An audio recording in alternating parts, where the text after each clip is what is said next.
They are among those born in the heaven of the comfort from others' transformations. Ananda, thus it is that although they have transcended the physical and the six heavens, the traces of their minds still become involved. For that they will have to pay in person. These are called the six desire heavens. Ananda, all those in the world who cultivate their minds but do not avail themselves of dhyana and so have no wisdom, can only control their bodies so as to not engage in sexual desire. Whether walking or sitting or in their thoughts, they are totally devoid of it. Since they do not give rise to defiling love, they do not remain in the realm of desire. These people can, in response to their thought, take on the bodies of Brahma beings. They are among those in the heaven of the multitudes of Brahma. In those whose hearts and of desire have already been cast aside, the mind apart from desire manifests.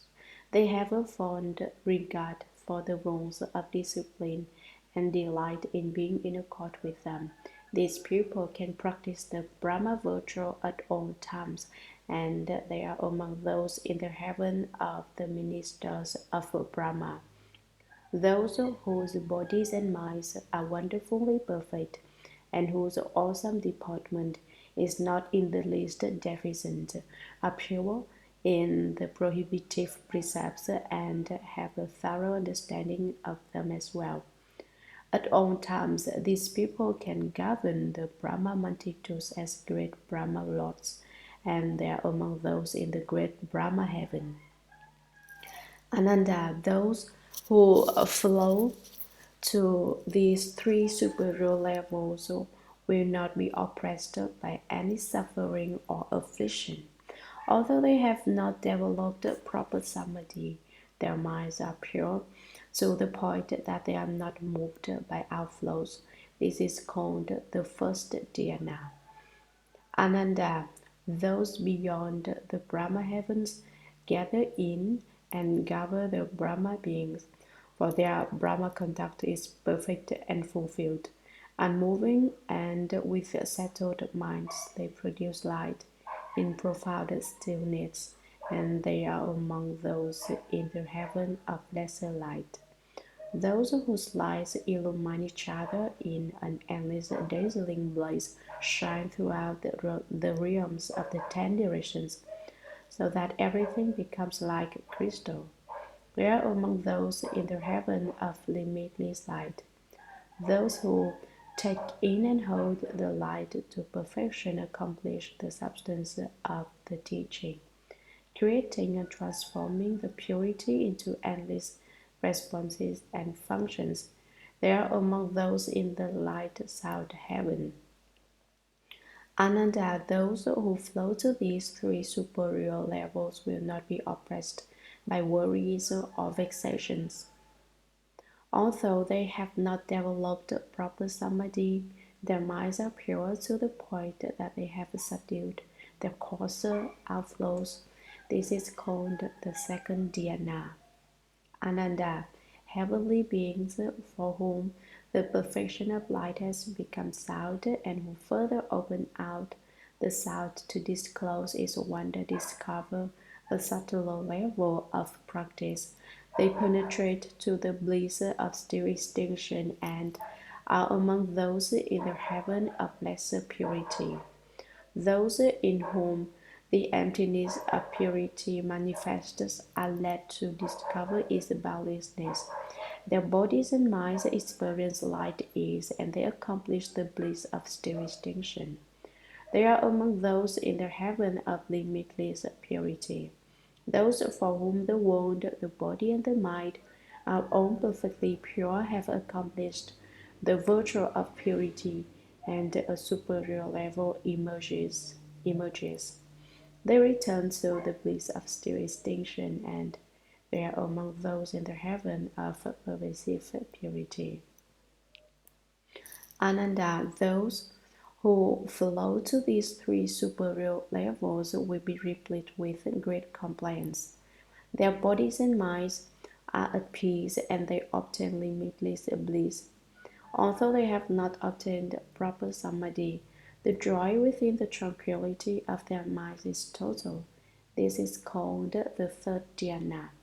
Moreover, Ananda, heavenly beings whose bodies and minds are not oppressed put an end to the cause of suffering and realize that bliss is not permanent, and sooner or later it will come to an end.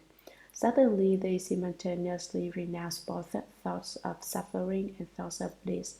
Their coarse and heavy thoughts are extinguished, and they give rise to the nature of purity and blessings. They are among those in the heaven of the birth of blessings. Those whose renunciation of these thoughts is in perfect fusion gain a purity of superior understanding. Within these unimpeded blessings, they obtain a wonderful compliance that extends to the bounds of the future. They are among those in the blessed love heaven. Ananda, from that heaven there are two ways to go. Those who extend the previous thought into limitless pure light, and who perfect and clarify their blessings and virtue, cultivate and are certified to one of these dwellings. They are among those in the abundant fruit heaven. Those who extend the previous thought into a dislike of both suffering and bliss, so that the intensity of their thought to renounce them continues without cease, will end up by totally renouncing the way. Their bodies and minds will become extinct. Their thoughts will become like dead ashes. For 500 aeons, these beings will perpetuate the cause for production and extinction, being unable to discover the nature which is neither produced nor extinguished. During the first half of these aeons, they will undergo extinction. During the second half, they will experience production. They are among those in the heaven of no thought. Ananda, those who flow to these four superior levels will not be moved by any suffering or bliss in any world. Although this is not the unconditioned or the true ground of non-moving, because they still have the thought of obtaining something, their functioning is nonetheless quite advanced. This is called the fourth dhyana. Beyond these, Ananda are the five heavens of no return. For those who have completely cut off the 9 categories of habits in the lower realms, neither suffering nor bliss exist, and there is no regression to the lower levels. All whose minds have achieved this renunciation dwell in these heavens together. Ananda, those who have put an end to suffering and bliss, and who do not get involved in the contention between such thoughts, are among those in the heaven of no affliction. Those who isolate their practice, whether in movement or in restraint, investigating the baselessness of that involvement, are among those in the heaven of no heat. Those whose vision is wonderfully perfect and clear view the realms of the 10 directions as free of defiling appearances and devoid of all dirt and filth. They are among those in the heaven of good view. Those whose subtle vision manifests as all their obstructions are refined away are among those in the heaven of good manifestation. Those who reach the ultimately subtle level come to the end of the nature of form and emptiness and enter into a boundless realm. They are among those in the heaven of ultimate form. Ananda, those in the four dhyanas, and even the rulers of the gods at those four levels, can only pay their respects through having heard of the beings in the heavens of no return. They cannot know them or see them, just as the coarse pupil of the world cannot see the places where the Arhats abide in holy way, places deep in the wide and mountainous areas. Ananda, in these 18 heavens are those who practice only non-involvement and have not yet gotten rid of their shapes, as well as those who have reached the level of no return. This is called the form realm. Furthermore, Ananda, from the summit of the form realm there are also two roads. Those who are intent upon renunciation discover wisdom. The light of their wisdom becomes perfect and penetrating, so that they can transcend the defiling realms, accomplishing Arhatship and enter the Bodhisattva vehicle. They are among those called great Arhats who have turned their minds around. Those who dwell in the thought of renunciation and who succeed in renunciation and rejection realize that their bodies are an obstacle.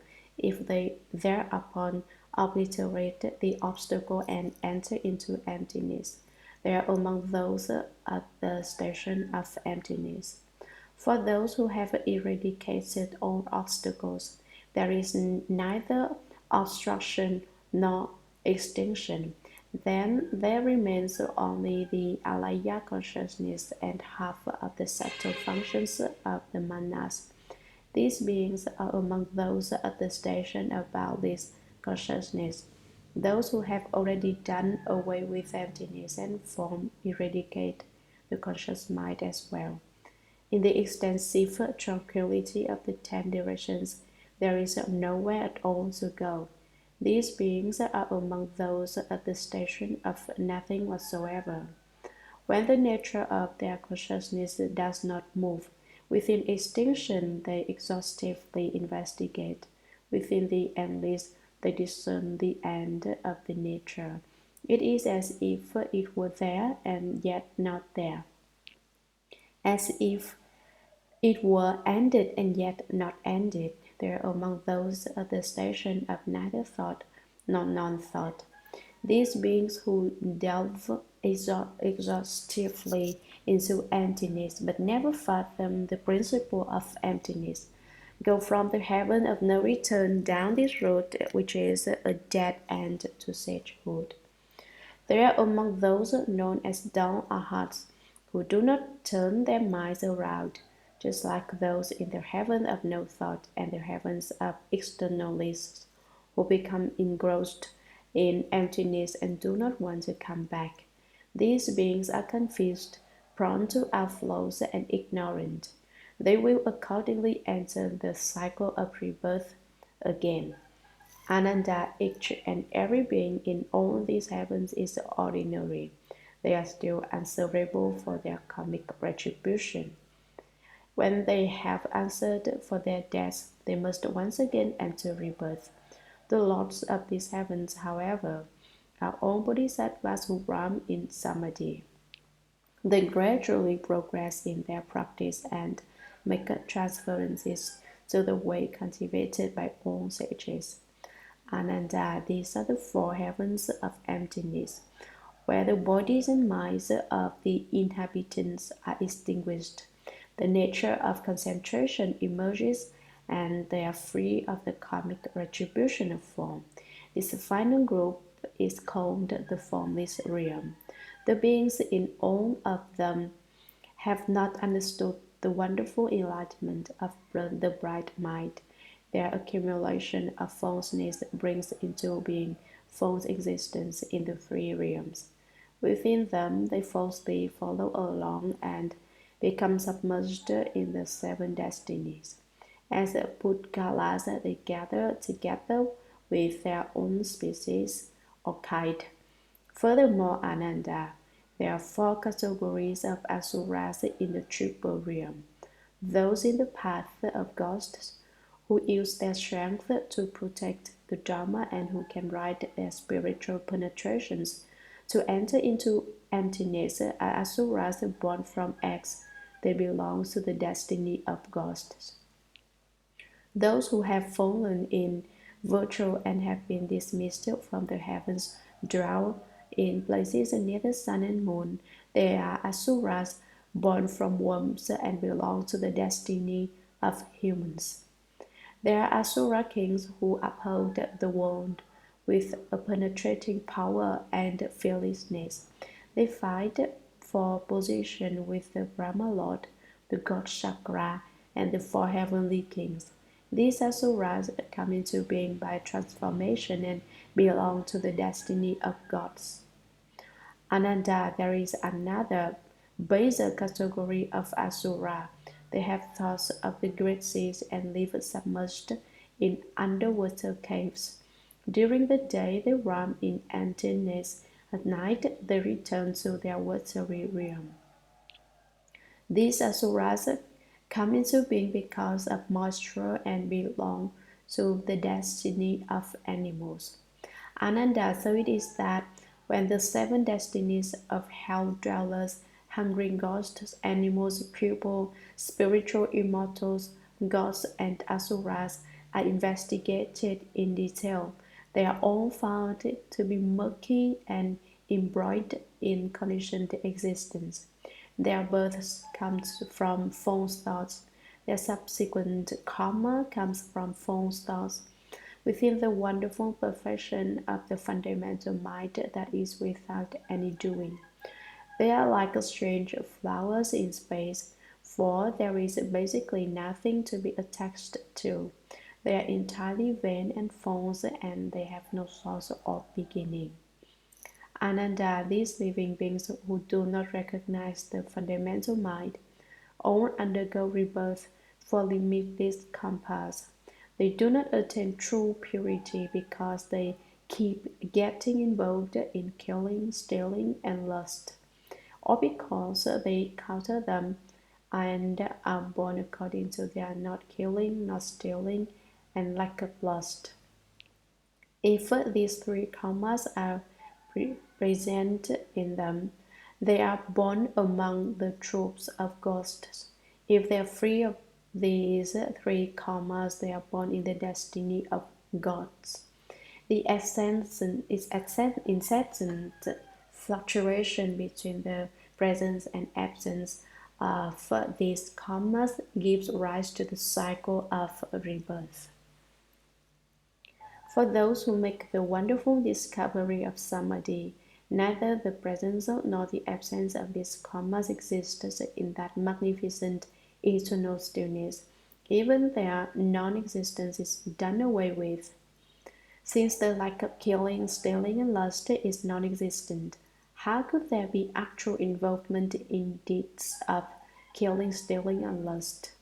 Ananda, those who do not cut off the three karmas each have their own private share. Because each has a private shares come to be accumulated, making collective portions. Their location is not arbitrary, yet they themselves are falsely produced. Since they are produced from falseness, they are basically without a cause and thus they cannot be traced precisely. You should warn cultivators that they must get rid of these three delusions if they want to cultivate Bodhi. If they do not put an end to these three delusions, then even the spiritual penetrations they may attain are merely a worldly conditioned function. If they do not extinguish these habits, they will fall into the path of demons. Although they wish to cast out the false, they become doubly deceptive instead. The third command says that such beings are pitiful. You have created this falseness yourself. It is not the fault of Bodhi. An explanation such as this is a proper speech.